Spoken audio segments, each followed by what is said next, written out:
Bonjour Alain. Bonjour Michel. Je vais te poser la même question, si Julien, qu'il y a tous tes camarades de la DNE qui sont là en masse sur l'événement Ludovia. Comment ça se fait que le chef n'est pas là? Oh, question piège. Le chef a beaucoup d'activités d'une part, et le chef, effectivement, c'est aussi, je crois, casser le pied. Ah, ça je ne savais pas. Le pauvre, j'espère qu'il va se remettre. Alors, il paraît qu'il faut parler de banque de ressources en ligne.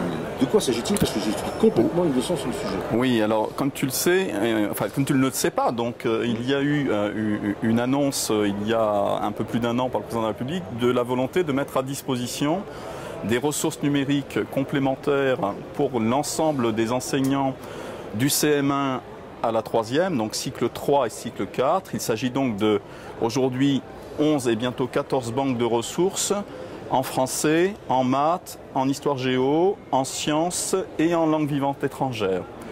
Donc ce sont des banques de ressources de cycle qui sont à la fois des contenus et des services que l'on va pouvoir détailler un petit peu selon... Si j'ai bien compris, c'est ça la différence, c'est que les contenus sont associés à des services. Les contenus sont associés à des services, effectivement, puisque aujourd'hui on a des fournisseurs et des fournisseurs de contenus et de services qui se sont regroupés pour la plupart d'entre eux en consortium avec des contenus qui sont à la fois des milliers d'exercices, on va dire, des milliers de contenus de différentes natures, mais qui ne sont pas de simples banques d'images ou de textes ou d'exercices, et qui vont permettre en fait de travailler pour les enseignants et les élèves à créer, aménager des parcours, donc d'avoir des outils numériques aussi pour utiliser, réutiliser, partager, adapter, individualiser, bref, pouvoir accomplir les exercices et les apprentissages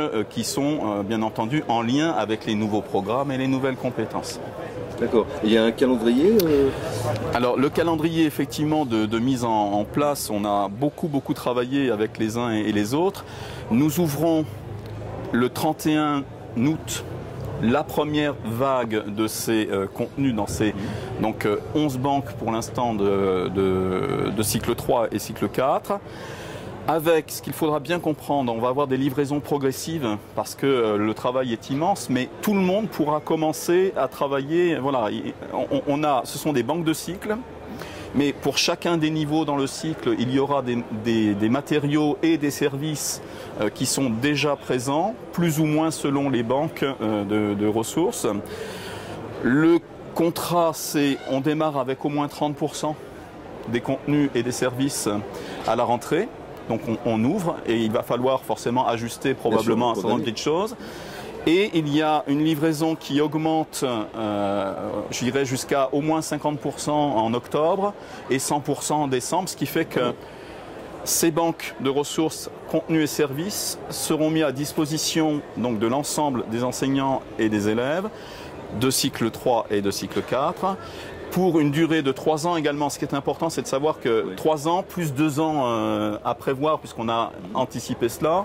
L'idée, bien entendu, c'est on va proposer aux enseignants qu'ils s'en saisissent, qu'ils travaillent avec. Et ce n'est pas un travail sur une année, c'est bien un travail dans la continuité. Avec cette idée que une partie de ces ressources sont didactisées.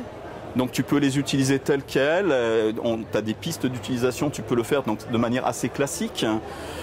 Une autre partie, tu peux aussi t'en servir, je dirais, comme bon te semble, au sens où tu vas pouvoir agréger, modifier, inclure tes propres contenus.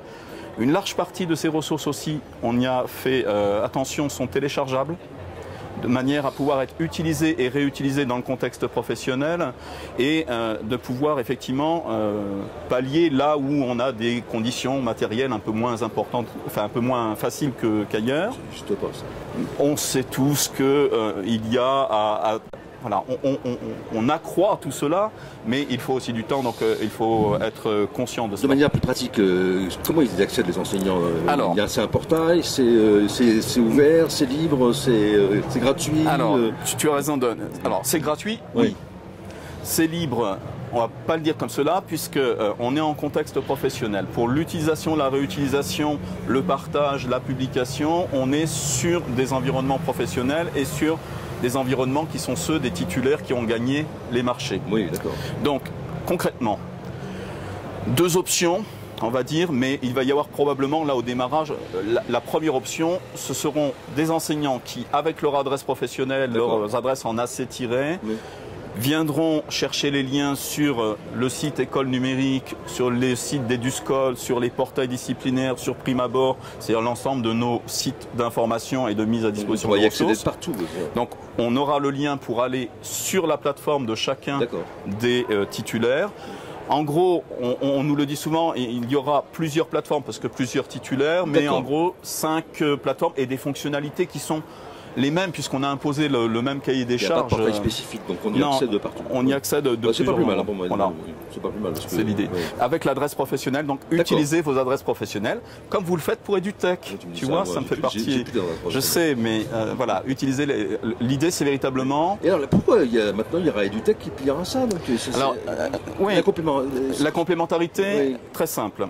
EduTech est une mise à disposition de ressources des établissements publics, donc qui libèrent des droits et qui, avec nous, on structure en fait la proposition et tout cela est fait, on va dire, des ressources publiques pour le public, pour l'enseignement, pour l'éducation. Donc ça, c'est un point classique, avec une mise à disposition où les enseignants se saisissent de ces ressources, peuvent les utiliser, les mixer avec d'autres éléments et produire des scénarios pédagogiques. Ça, c'est un point. D'accord. Le deuxième point, ici, les banques de ressources ont vraiment pour vocation de, je dirais, répondre aux nouveaux programmes, aux nouveaux curricula, aux cycles, d'être vraiment en phase avec l'enseignement. Et on a utilisé ici la négociation avec l'ensemble des partenaires, l'ensemble des fournisseurs de contenu et de services qui se sont associés, et c'est ce qui bouge en fait. Public et privé. Public et privé. Et qui utiliseront d'ailleurs parfois des liens vers des ressources d'EduTech, mais on a bien entendu, on a dit non, on veut beaucoup de ressources, on veut des choses originales. Les enseignants peuvent déjà faire depuis EduTech, mais on n'interdit pas qu'il y ait des ponts. Donc il y aura quelques ressources qui sont fléchées, je dirais, provenant d'EduTech, mais en gros c'est vraiment des ressources qui sont nouvelles, qui sont conçues, qui sont adaptées pour cela. Alors tu vas avoir des choses intéressantes, si je prends les langues vivantes, je prends des exemples pour donner, parce que c'est ça qui est le plus important. En cycle 3, Bayard, Tralalaire et Duclever on fait on offre une plateforme avec une méthode très active pour les élèves, avec des jeux, avec du bain linguistique, vraiment très adapté, on va dire, pour le CM1, CM2 et 6e. Je trouve que c'est vraiment assez intelligent. Avec aussi la possibilité, je ne sais plus si c'est eux ou si c'est Ségère qui a remporté le cycle 4, avec bien entendu beaucoup d'efforts pour les exercices d'entraînement à l'oral. D'ailleurs, tu vas le retrouver en français. Je peux m'enregistrer, l'enseignant peut enregistrer. Voilà, il y a tout un tas de petits outils simples qui vont permettre en fait de travailler l'oral. Il y a un gros effort là-dessus. En maths, tu vas avoir eTop et EduMedia et Cabri qui offrent pour le cycle 3 un certain nombre d'exercices, un puissant outil de recherche, une plateforme assez facile de manipulation, et puis des exercices et des animations 3D, et puis on connaît les animations de Cabri. Voilà, il y a des choses que les enseignants connaissent, et il y a des choses qui sont nouvelles, mais l'important c'est qu'on a pu regrouper en fait ces éléments en un même endroit, et on croit très fort à cela. On verra également en sciences Mascotte qui est présent ici, à remporter le lot, et d'ailleurs on va avoir aussi la possibilité de faire des sciences ici, c'est intéressant, Mascotte, Schuss, Twig ensemble. Tu vas pouvoir faire des sciences en français, en anglais. J'aurais pu dire aussi que sur l'anglais, sur les langues vivantes, tu avais la possibilité d'avoir des vidéos ou des audios, mais des vidéos en VO sous-titré de manière imparfaite, avec des mots qui manquent de manière, donc vraiment pour enrichir tous les possibles, pour que les enseignants puissent être le plus à l'aise et combiner en fait ces éléments, et que les élèves puissent aussi travailler, puissent produire avec le numérique, puissent partager avec le numérique.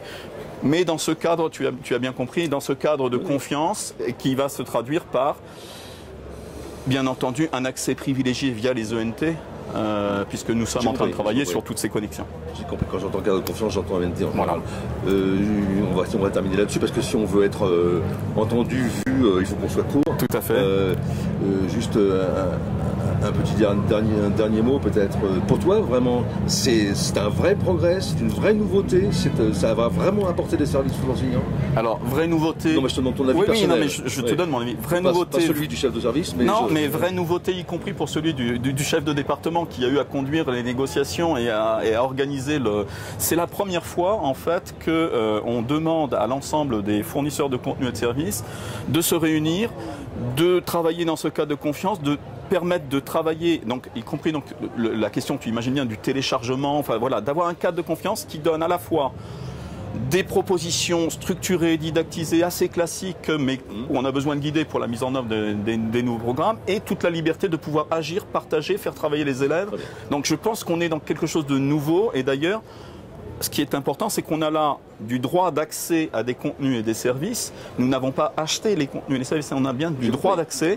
Et ça, c'est quand même une des grandes tendances actuelles de l'évolution pendant l'éducation. On a oublié quelque chose, là? Non, on a forcément oublié plein de choses, mais je serais trop bavard, chacun le sait. Donc par conséquent, je te remercie. Bonne fin de Ludovia. Bonne fin de Ludovia à toi. Et rendez-vous pour tout le monde donc avec ces banques de ressources et l'utilisation de ces banques de ressources. D'accord, à bientôt. À bientôt.